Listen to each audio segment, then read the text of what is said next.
Hello sir, i-explain ko lang po kung ano po ba talaga tong zero na to sa income info ng CoinSlot natin. So ito pong zero na to sir.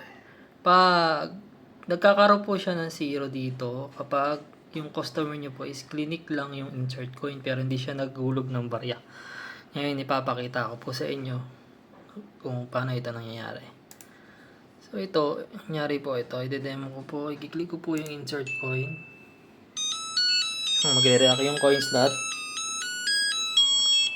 Tapos kiklik ko po yung add to balance nang walang ini-insert na barya. So magre-react yung coin slot. And then pag ni-refresh nyo po dito, ayan, magkakaroon po siya ng 0. Ayun po yung meaning nun. And then ngayon naman sir, ito try ko na mag-insert ng barya.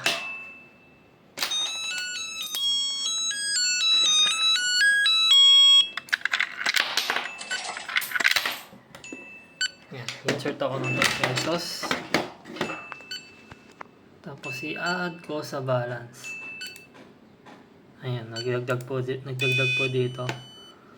And then nire-refresh ko po to. Ayan. Ayan.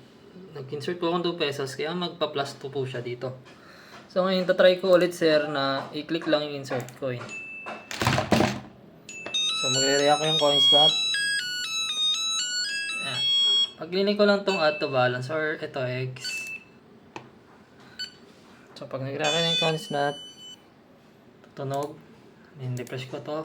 Ayan, 0 po ulit. Ngayon sir, kunyari, dalawa yung customer nyo tapos nagkataon na sabay sila maghuhulog. Ang mangyayari po sa system natin is ganito. Ayan. Mag-click ako dyan, nag-react yung coin slot. Tapos i-click ko rin po yung insert ko. Ayan, nang lalabas po. So kung maghuhulog ako, dito, maghuhulog ako ng barya. Papasok po siya dito. Dito naman, error pa rin siya.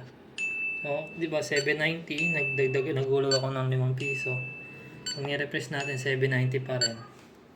Kasi dito po siya nadagdag. Tapos dito naman, refresh ulit natin, naghulog ako 5. Ayan, plus 5. So, kung naghulog po kayo ng barya, tas 0 to, sana po makuha na nyo ng video para makita namin kung talagang may problema talaga. Pero sa ngayon po, sa nakikita namin sa system is stable naman po siya. Ano po, thank you.